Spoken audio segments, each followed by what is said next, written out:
Hello everyone, আজকে বানাচ্ছি বাঙালির একটি খুবই পছন্দের রেসিপি পটল চিংড়ি।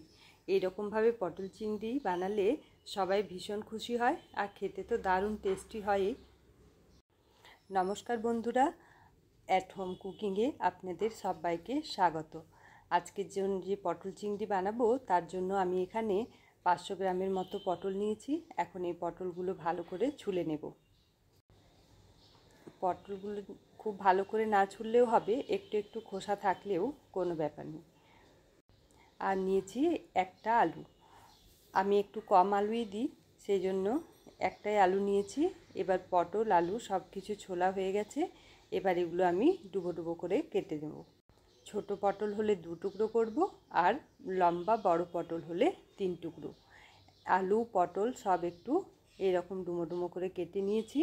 এখন এগুলো ভালো করে ধুয়ে কিছুক্ষণের জন্য জলটা ঝরার জন্যে রেখে দেব। তারপর জলটা ঝরে গেলে কড়াইয়ের মধ্যে বেশ কিছুটা সর্ষের তেল দিয়ে প্রথমে পটলগুলো ভেজে উঠিয়ে নেব। তারপর ওই তেলের মধ্যেই দিয়ে দেব আলুগুলো দিয়ে তার মধ্যে একটু লবণ আর হলুদ দেব। লবণ হলুদ দিয়ে একটু আলুটা ভাজা ভাজা হলে আলুটা উঠিয়ে নেব। আর কড়াইয়ের মধ্যে যা অবশিষ্ট তেল থাকবে তার মধ্যে কিছুটা চিংড়ি ভেজে আর উঠিয়ে নেব। চিংড়িটা খুব কড়া করে না ভাজলেও হবে, এখানে হালকা ভেজে এই যে এরকমভাবে উঠিয়ে নেব। তারপর কড়াইয়ের মধ্যে আরও একটু তেল দিয়ে ফোড়নে দেব গোটা গরম মশলা, যেমন দারচিনি, লবঙ্গ, এলাচ, তার সঙ্গে জিরে আর শুকনো লঙ্কা আর একটা তেজপাতা। তারপর কিছুটা পেঁয়াজ কুচি কিছুক্ষণ দিয়ে আর ভেজে নেব। তারপর দেব 1 চামচের মতো আদা রসুনের পেস্ট। তারপর আদা রসুনের পেস্ট আর পেঁয়াজটা যাকে ওইদিকে একটু ভাজা হবে তাকে এদিকে আমি একটু পেস্ট বানিয়ে নেব। কিছুটা নারকেল, 5-6টা কাজু আর 1/2 চামচের মতো পোস্ত। এখন পেঁয়াজ আর আদা রসুনের পেস্টটা বেশ ভাজা ভাজা হয়ে গেছে। এখন এর মধ্যে একটা টমেটো পেস্ট দিয়ে দেব। তারপর টমেটোটা একটু কষিয়ে নিয়ে তারপর হলুদ গুঁড়ো, লবণ, জিরে গুঁড়ো, ধনে গুঁড়ো আর একটু লঙ্কার গুঁড়ো দিয়ে পুরো মশলাটা কিছুক্ষণ ধরে একটু ভালো করে কষাতে থাকবো। এখানে আমি একটুখানি লঙ্কার গুঁড়ো দেবো, কারণ এটা ঝাল লঙ্কার গুঁড়ো, প্রচণ্ড ঝাল, নাহলে সবজিটা খুব বেশি ঝাল হয়ে যাবে। তারপর সমস্ত মশলা একসাথে আরও কিছুক্ষণ ভালো করে কষিয়ে নেব। তারপর যে পেস্ট বানিয়ে রেখেছিলাম নারকেল, পোস্ত আর কাজু বাদাম দিয়ে, সেই পেস্টটা এখানে আমি 2 চামচের মতো অ্যাড করে দেব।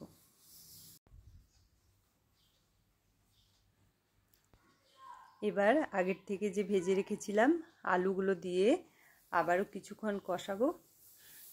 তারপর একে একে পটলগুলো দিয়ে দেব, আর পটলটাও ভালো করে কষাবো। তারপর একটু জল দিয়ে দেব।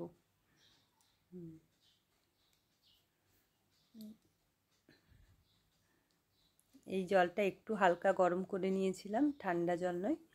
এই হালকা গরম জলটা দিয়ে আর উপর থেকে চিংড়ি মাছগুলো দিয়ে আর কিছুক্ষণ আলু, পটল, চিংড়ি মাছ সব যাতে ভালো করে সেদ্ধ হয়ে যায়, সেই জন্য এখন কিছুক্ষণ ঢাকা চাপা দিয়ে আমি এটা রান্না করব।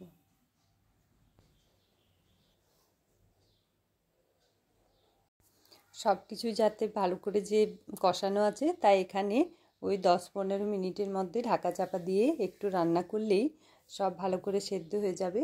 এই যে এখন সব কিছুই ভালো করে সেদ্ধ হয়ে গেছে, সবজিটাও বেশ মাখা মাখাও হয়ে গেছে। এখন এখানে উপর থেকে গরম মশলা গুঁড়ো আর 1 চামচের মতো ঘি ছড়িয়ে দেব। আর দেব কয়েকটা চেরা কাঁচা লঙ্কা, ওই 2-3টের মতো চেরা কাঁচা লঙ্কা দেব। তাহলে আবারও সব ভালো করে মিশিয়ে নিলেই আমার এখানে পটল চিংড়ি একদম রেডি হয়ে যাবে। এই পটল চিংড়িটা ভাত, রুটি সব কিছুর সঙ্গেই খুব ভালো লাগে।